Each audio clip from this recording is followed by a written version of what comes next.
विधायक संजीव मोहन सहाय और chief secretary delegation VVR Subramaniam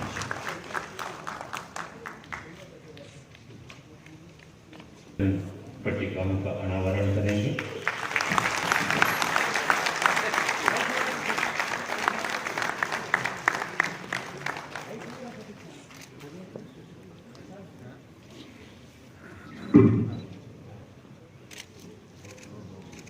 सदैव कोशा रहते हैं और ये भी एक सुखद संयोग है कि जो अभी आपके सामने जिनका जिक्र किया एमओयू पे हस्ताक्षर हुए, पट्टिकाओं का अनावरण किया गया, वो सभी निर्णय नहीं होते थे या निर्णय होते थे तो ऐसे ऐसे होते थे जिससे कि भ्रष्टाचार की बुआती सात बात दो टूक बात बहुत सारे प्रोजेक्ट दे दिए गए प्राइवेट पार्टीज को जो कर नहीं सका तो प्राइवेट पार्टी को कैसे दे दिए साहब? आपने क्या किया? आपने कोई बिड बुलाया क्या? आपने ट्रांसपेरेंट ढंग से किया क्या? ये सब सवाल आप लोग को पूछना चाहिए ना। और आप लोग अगर नहीं पूछेंगे ये सवाल उन लोगों से तो हम मानेंगे क्या कि आप भी पार्टी थे उस भ्रष्टाचार में? हर एक आदमी को अपने जो शासक हैं उसको अकाउंटेबल रखना होता। पूछिए कि भैया आप निजी कंपनियों को जो अलॉट कर दिए थे हाइड्रो प्रोजेक्ट्स किस आधार पर दिए थे? कर तो दिए लेकिन बना नहीं, तो खैर अब सब कैंसिल वैंसिल करके अब मनोज जी बोले कि नहीं साहब इसको होना है तुरंत डायनेमिक स्ट्रेट निर्णय साफ, कहीं कुछ नहीं, निर्णय ऐसे होता, विकास ऐसे विकास हो जाए। जबकि आप फिर 3000-4000 मेगावाट बेचने लगेंगे भारत के अन्य राज्यों को, आपका इनकम बढ़ जाए। ये कुल इन सब प्रोजेक्ट आ जाने से करीब 8000 करोड़ प्रति वर्ष आपका इनकम हो जाएगा, जैसे कि रोड बनेंगे, स्कूल बनेंगे, अस्पताल बनेंगे। ये सब क्या हो रहा था? ये लोग कर क्या रहे थे? अपने तो बड़े बड़े भवन बना लिए, कहां लंदन में, रोम में, पेरिस में, यहां तो विकास हुआ नहीं। ऐसा जगह हम कभी सुने नहीं थे कि भाई बाबलेट वायर से तार जा रहा है, अब बिजली जा रही इस समय में। क्या आप लोग इससे पीछे हैं? जो उत्तर पूर्व के राज्य उससे भी पीछे हैं। इसको सुधारना हो, विकास करना हो, और विकास की पूंजी है पावर, इलेक्ट्रिसिटी, और उसका आपके पास भरपूर भंडार, उसका उपयोग करना है और उसका उपयोग करके उसका इनकम करना है। और ऐसा आबोहवा बनाना है कि लोग आकर के यहां इन्वेस्टमेंट करें, क्योंकि लोग आके इन्वेस्टमेंट नहीं करेंगे तो विकास नहीं होगा। हमने पिछले हम लोग की सरकार आई 2014 में, उसके बाद से लेकर के आज तक 1,39,000 मेगावाट ऊर्जा क्षमता स्थापित किया। और उसमें पब्लिक इन्वेस्टमेंट बहुत कम है, ज्यादातर प्राइवेट इन्वेस्टमेंट सिर्फ हम ट्रांसपेरेंट ढंग से करते हैं। दुनिया का कोई ऐसा फंड नहीं है, पेंशन फंड, चाहे बड़ा से बड़ा फंड ले लीजिए, कैनेडियन पेंशन फंड ले लीजिए, कोई पेंशन फंड ले लीजिए, जो कि हमारे यहाँ इन्वेस्टेड नहीं है, आकर के इन्वेस्टमेंट करता है। हमारे यहाँ रिन्यूएबल एनर्जी का ग्रोथ रेट दुनिया में सबसे अधिक है, और हमको ब्लूमबर्ग ने रेट किया है कि दुनिया का सबसे अट्रैक्टिव इन्वेस्टमेंट डेस्टिनेशन भारत है रिन्यूएबल एनर्जी। रिन्यूएबल एनर्जी का ग्रोथ रेट हमारा दुनिया में सबसे अधिक है। क्यों? हम ट्रांसपेरेंट व्यवस्था रखते हैं, आज लोग आकर इन्वेस्टमेंट करते हैं। अगर नहीं करते तो हमारा नहीं विकास होता। इन्वेस्टमेंट लाने के लिए भी एक आबोहवा तैयार करनी होगी। आइए विकास चल पड़ा। मैं तो मानता हूं कि जो ये क्षेत्र यूनियन टेरिटरी हुआ, इस क्षेत्र के का विकास का उदय होने का समय उदय हो रहा है, एकदम तेजी से हो रहा है। तो पिछला बात भूल जाइए, जो लोगों को ठग करके अपने पैसा बनाते रहे और अपना घर बनते रहे, इस क्षेत्र को इतना बैकवर्ड छोड़ दिया कि शर्म नहीं आती है। लोग बुला करके यहाँ पर खड़ा करना चाहिए, आप पूछना चाहिए कि क्या क्या आपने साथ दोनों पार्टी बारी बारी से कभी ये या कभी वो, कोई योजना देने में एकदम बिल्कुल कमीशन, बिना कमीशन का कहीं कोई नहीं। क्या होगा भाई? वो सब गया, अब विकास होगा, आम आदमी का विकास होगा। घर घर बिजली जाएगी। आपने सुना 2014-15 में ग्रामीण क्षेत्रों में इंडिया में बिजली जाती थी करीब 11.5 घंटा। आज हम लोगों ने सर्वे किया, इंडिपेंडेंट सर्वे बताता है कि ग्रामीण क्षेत्रों में 20 घंटा बिजली, 20 घंटा। हम लोगों ने पूरे इंडिया को एक ग्रिड में बांध दिया। अब 20 घंटा लेगा ग्रामीण क्षेत्र, शहरी क्षेत्र में 22 से 23 घंटा, 80% शहरों में 23 से 24 घंटा। ये आज है, ये विकास संभव है, लेकिन आप पीछे रह गए। यही आपको भी करना है, और यही कंसल साहब आपको और आपके विभाग को भी करना है, और आपके पदाधिकारियों को भी करना है। 23 घंटा 24 घंटा हर जगह बिजली का कहां पर प्रवाह रुकता है, कहां पर ये है बैरियर है, कहां पर कंजेशन है, उसको निकालना, उसका स्कीम बनाइए, हम लोग फंडिंग कर देंगे, उसका इंप्लीमेंट कराइए, और बिजली हम लोग पहुंचाएंगे 24 घंटा जम्मू कश्मीर, कारगिल, हर जगह। ये जब तक नहीं होगा तब तक हमको लगता है कि हमारा काम अधूरा रह गया। पूरा देश हो जाए, हमारा यूनियन टेरिटरी छूट जाए, ये इसका मतलब कि हम अपना पूरा काम नहीं कर पाए। हमारी जिम्मेवारी है और इसको हम लोग करेंगे। डायनेमिक डिसीजन मेकिंग जिसको कहते हैं वो ये कर। और हाँ, जितेंद्र जी तो खैर हमको रेगुलरली फोन करते ही थे कि जो भी योजनाएं हैं तो निकल जाए। तो हमारे पीछे दो लोग आपके यहाँ से एकदम बिल्कुल मजबूती से लगे रहते हैं कि हमारा काम हो जाना चाहिए, लेकिन वो होगा, क्योंकि ये जिम्मेवारी हमारी भी है। हम किसी प्रदेश को, किसी यूनियन टेरिटरी को हम पीछे नहीं छोड़ सकते, तो देश को तो करना होगा। और अभी जम्मू कश्मीर एक चैलेंज है, हमारे लिए एक चैलेंज है, हम सबके लिए चैलेंज है।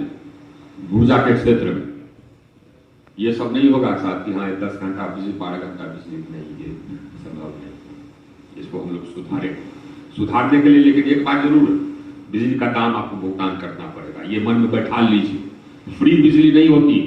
बिजली आपके यहाँ पहुंचाएंगे जरूर, लेकिन बिजली उत्पादन का जो दाम लगता है वो आपको देना होगा। ये एकदम मन में बैठा लीजिए, फ्री बिजली कहीं से नहीं आती।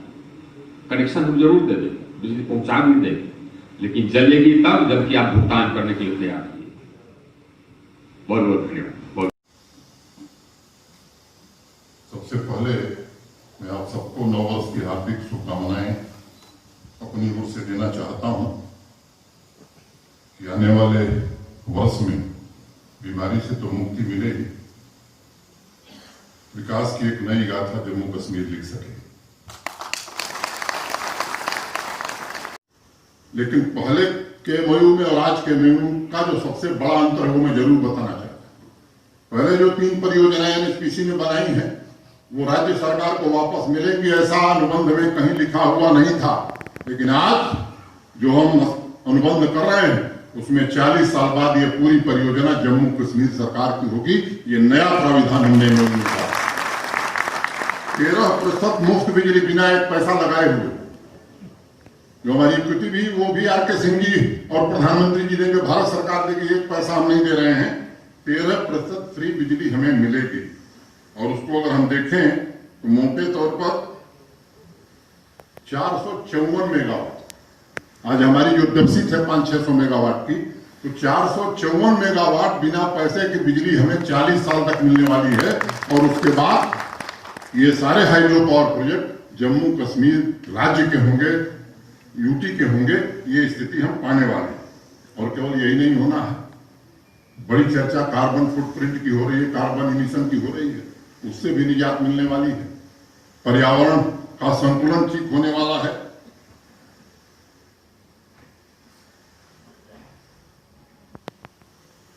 और मुझे लगता है कि वो लक्ष्य जो प्रधानमंत्री जी का विजन है, और मैं समझता हूं कि जम्मू कश्मीर के नागरिकों की जो इच्छा है कि पावर डेफिसिट स्टेट से हम पावर सरप्लस स्टेट की ओर बढ़ें, उस दिशा का सबसे महत्वपूर्ण कदम या उसकी बुनियाद आज 3 जनवरी को RK सिंह जी की उपस्थिति में रखी गई है। और मुझे पूरा विश्वास है कि आने वाले 4 वर्षों में वो स्थिति हम हासिल करेंगे। मैं व्यक्तिगत रूप से बहुत आभारी हूँ आर के सिंह जी। यहाँ आने के बाद पहली बार जब मैं उनसे मिलने गया तो यहाँ के हमारे जो प्रमुख सचिव हैं ऊर्जा के रोहित कंसल जी और मुख्य सचिव आता हूँ। मेरा स्वभाव नहीं किसी के सामने मैं तारीफ करूंगी, मेरे स्वभाव में नहीं, लेकिन जो बात उन्होंने कही, उन्होंने कहा कि देखिए सारा कानून तोड़ देंगे जम्मू कश्मीर के लिए, जितनी मदद होगी वो जम्मू कश्मीर के लिए करेंगे। इसके लिए मैं व्यक्तिगत रूप से आता हूं। और जो प्रेजेंटेशन में आपने देखा है, मोटे तौर पर पीएमडीपी के पहले 100 करोड़ रुपए का इन्वेस्टमेंट जम्मू कश्मीर में ऊर्जा क्षेत्र में होता था, पावर से। ये तो प्राइम मिनिस्टर डेवलपमेंट प्लान के बाद इसमें इन्वेस्टमेंट बढ़ा, और आज जो थोड़ा स्थिति सुधरी है हमारी, मैं समझता हूं कि उसके लिए जम्मू कश्मीर को निश्चित रूप से देश के सम्मानित प्रधानमंत्री श्रीमान नरेंद्र मोदी का आभार मानना चाहिए, जिनके कारण आज ये स्थिति यहां बनी। और विकास का उजाला जरूर यहां लोग देख सकेंगे। इस दिशा में हम आगे बढ़ रहे हैं। कश्तियां निकलती हैं जिन्हें खबर है हवाएं भी तेज चलती हैं, हवाएं भी तेज चलती हैं। बहुत बहुत धन्यवाद। कुएं के सिंह ठीक कर रहा हूं, हाइड्रो पावर है, आगे आने वाले दिनों में सोलर पावर, विंड पावर, इस दिशा में भी एनएचपीसी के साथ हम सहयोग करेंगे। जब आर के सिंह जी आए तो कुछ बातें हमने ट्रांसमिशन और जनरेशन सेक्टर में हमको क्या क्या मदद चाहिए लिख करके हमने दिया है, और उन्होंने आश्वस्त किया है कि ये जो आपकी ओर से कहा गया है, निश्चित रूप से उन्होंने और भारत सरकार के ऊर्जा सचिव ने भी ये भरोसा दिया है। मैं कह सकता हूं कि क्वांटम लीप की ओर हम आगे बढ़ रहे हैं, और हर क्षेत्र में इस तरह से सुनियोजित ढंग से विचार करके हम काम करेंगे तो निश्चित रूप से जम्मू कश्मीर की जनता का जीवन स्तर सुधरेगा, रोजगार के अवसर बढ़ेंगे। और आज की तारीख और आज का पूरा एमओयू मैं जम्मू कश्मीर की जनता को समर्पित करता हूं, और पूरी जिम्मेदारी से यकीन दिलाना चाहता हूं कि समस्या के निवारण के लिए दिन रात हम सब मिलकर के काम करेंगे, और समयबद्ध तरीके से इन परियोजनाओं को पूरा किया जाए। के सिंह जी, आपसे विशेष रूप से, क्योंकि अभी आप फोन कर रहे थे, अब अगले महीने से मेरा फोन आपके पास जाएगा। अभी तक आपका फोन आता था कि अभी एमओयू में देर हो रही है, लेकिन फरवरी से हम लोग फोन करना शुरू करेंगे, कौन क्लियर हुआ, कब से काम शुरू करेंगे, ये काम हम लोग करने वाले हैं। तो मैं इतनी ही बात कहता हुआ ऊर्जा मंत्री जी को, क्योंकि जितेंद्र सिंह जी के घर में उनको धन्यवाद देना मुझे लगता है कि ये उनका अपमान होगा। ऊर्जा विभाग के सभी अधिकारियों को विशेष रूप से मैं साधुवाद देता हूं, धन्यवाद देता हूं, और उम्मीद करता हूं कि आने वाले कुछ महीनों में, क्योंकि गर्मियों की दिक्कत आप लोग समझ रहे हैं, मैं भी समझ रहा हूं, हम प्रयास कर रहे हैं कि पिछली गर्मी से इस बार जम्मू के लोग बेहतर महसूस करें, और अगली गर्मी में जम्मू शहर में 1 घंटे की बिजली कटौती न हो, इसका प्रबंध करने की दिशा में काम कर रहे हैं। अंत में मैं 2 पंक्तियों के साथ अपने 2021 का तो शानदार तरीके से हो रहा है, ये मैं आगे चर्चा करूंगा, लेकिन 2020 की विदाई भी जम्मू कश्मीर के हर नागरिक के लिए 5 लाख रुपए इलाज की सुविधा देकर के गया। देश के सम्माननीय प्रधानमंत्री जी ने वो सौगात जम्मू कश्मीर के हर नागरिक को दी, आयुष्मान भारत सेहत केंद्र। पहली तारीख को मैं दिल्ली में था, और नफेद और यहाँ के कृषि विभाग में एक एमओयू हम लोगों ने साइन किया 1 तारीख को, जिसमें हाई डेंसिटी एप्पल की एरिया भारी मात्रा में कश्मीर में भी बढ़े, और जम्मू में भी जिन जिलों में सेव लगाया जा सकता है वहां सेव लगाया जाए। इस काम को अंजाम देने की शुरुआत हम सबने की है। कोल्ड चेन और कोल्ड स्टोरेज का क्लस्टर बनाना, मार्केट लिंकेज करना, सैफरन की जीआई टैगिंग की बात आपने सुनी थी, लेकिन जम्मू में भी जो एक्सोटिक वेजिटेबल्स और बाकी किसान पैदावार कर रहा है, उसकी भी जीआई टैगिंग कराना, ये हमारा कृषि विभाग नेफेड के साथ मिलकर के ये काम करेगा। 2 दिन बाद ठीक है, ऊर्जा के क्षेत्र में जम्मू कश्मीर कैसे आत्मनिर्भर बने, इस अभियान का शुभारंभ हो रहा है। रोहित कंसल जिन्हें अभी एक प्रेजेंटेशन पीडीपी डिपार्टमेंट का आपके सम्मुख प्रस्तुत किया है। जब श्रीनगर से हम जम्मू आ रहे थे तो कश्मीर के निवासी एक ही बात की चिंता व्यक्त करते थे कि पिछली बार सर्दियों में बिजली के अभाव के कारण बहुत परेशानी हुई। स्वाभाविक भी है, 2 बार हम सब लोग बैठे, जो संभावना बन सकती थी, अभी उन्होंने बताया कि पिछले वर्ष की तुलना में 17% ज्यादा बिजली उपलब्ध हो रही है। जब मैंने बैठक में बात कही, भाई बर्फ पड़े तो भी हमें बदलना ही है, और ग्रामीण क्षेत्र में अधिकतम 48 घंटे में कई प्रकार के प्रश्न आए, लेकिन मैं आभारी हूं अपने सभी सहयोगियों का, जिन्होंने मिलकर के केवल फैसला नहीं किया बल्कि आज उसे जमीन पर उतार करके दिखाया है। अभी कुछ दिन पहले मैं था श्रीनगर में, भारत सरकार के श्रम मंत्रालय के अस्पताल का शिलान्यास था, 100 बेडेड हॉस्पिटल का। भारत सरकार के श्रम मंत्री श्री संतोष गंगवार जी थे, यहाँ के पूर्व मुख्यमंत्री आदरणीय डॉक्टर फारूक अब्दुल्ला साहब भी थे, वहां दुख व्यक्त कर रहे थे कि सर्दियों में बिजली की बहुत दिक्कत होती है और गर्मी में जम्मू को बड़ी दिक्कत होती है। पुराने व्यक्ति हैं, यहाँ के कई बार मुख्यमंत्री रहे, अनुभवी राजनेता हैं, ये सच है। और जम्मू और श्रीनगर में भी हम 24 घंटे बिजली नहीं दे पा रहे, सच्चाई है। देश के दूसरे राज्यों में ग्रामीण क्षेत्रों में 20 घंटे बिजली मिल रही है। प्रधानमंत्री जी ने 24/7 का लक्ष्य रखा है और आरके सिंह भी जो कहते कम है करते जा रहे हैं, इस अभियान को तेजी से आगे बढ़ा। हम जम्मू और कश्मीर के ग्रामीण क्षेत्रों में 10 घंटा 12 घंटा से ज्यादा बिजली नहीं दे पा रहे, और इसलिए हमें कुछ न कुछ ऐसा फैसला करना है जिससे आने वाले 3-4 वर्षों में, और मैं तो चाहूंगा कि 2 वर्ष में, जम्मू कश्मीर के ग्रामीण क्षेत्रों में भी हम 24 घंटे बिजली दे सकें। इस तैयारी के साथ हम काम करेंगे। उस विवरण में मैं नहीं जाना चाहता हूं जिसका प्रस्तुतिकरण किया गया है। मोटे तौर पर 35,000 करोड़ रुपए का इन्वेस्टमेंट भारत सरकार के ऊर्जा मंत्रालय और नेशनल हाइड्रो पावर कॉर्पोरेशन के कारण आज जम्मू कश्मीर में आ रहे हैं। 70 सालों में जहां हम पहुंचे हैं, आने वाले 4 सालों में उतनी ऊर्जा हम जम्मू कश्मीर में बना सकेंगे। आज का दिन मैं मानता हूं कि ऐतिहासिक दिन है। 26 दिसंबर को प्रधानमंत्री जी की उपस्थिति में मैंने कहा था कि एक स्वर्णिम अध्याय की शुरुआत हो रही है, ये उसका सबसे सुनहरा पन्ना है। आज 3 जनवरी 19 प्रोजेक्ट्स के उद्घाटन हुए हैं, उसमें ट्रांसमिशन के भी प्रोजेक्ट्स हैं, हमारी कैपेसिटी बिल्डिंग के भी हैं, कुछ कश्मीर के हैं, कुछ जम्मू के हैं, मैं उसके विवरण में नहीं जाना चाहता। एक बस बिल पहुंचाएगी, मैं समझता हूं कि अब आधुनिक तकनीक के जमाने में बिल पहुंचाई जाए, इससे अब जम्मू कश्मीर को बाहर निकलना चाहिए। अब हमें उस दिशा में जाना चाहिए कि प्रीपेड मीटर 2 साल में जम्मू कश्मीर के हर घर में पहुंच जाए।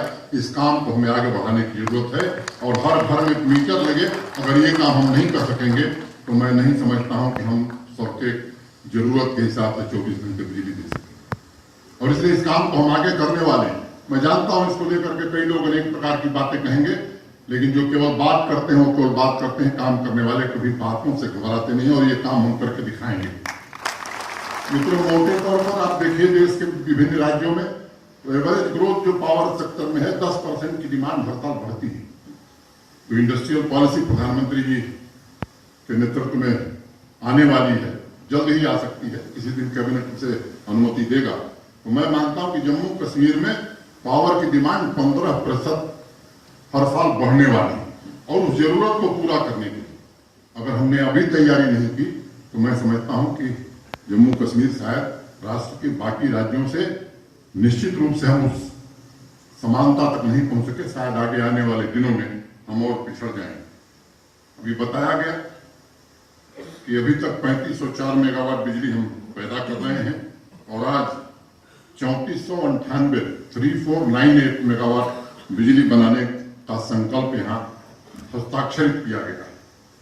मित्रों, ये ज्वाइंट वेंचर है एनएचपीसी के साथ हमारा, और मैं कहना चाहता हूं कि सियालकोट सावलकोट ये 1984 में आरके सिंह जी बनना शुरू हुआ। 36 साल हो गया। 36 साल में 1 मेगावाट पावर हम नहीं बना सके। कई लोग यहाँ विद्वान बहुत हैं, बता रहे थे मेरे पहले जितेंद्र सिंह जी, कई लोग तरह तरह की बात करेंगे। मित्रों, मैं कहना चाहता हूं कि इस देश में एक समय था जब ये धारणा बन गई थी कि इस देश में हाइड्रो पावर प्रोजेक्ट लग नहीं सकता।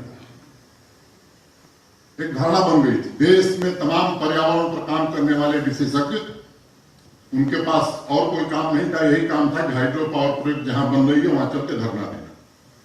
और मैं आज सार्वजनिक रूप से नेशनल हाइड्रो पावर कॉर्पोरेशन के पूर्व सीएमडी योगेंद्र प्रसाद का आभार व्यक्त करना चाहता हूं और कृतज्ञता ज्ञापित करना चाहता हूं।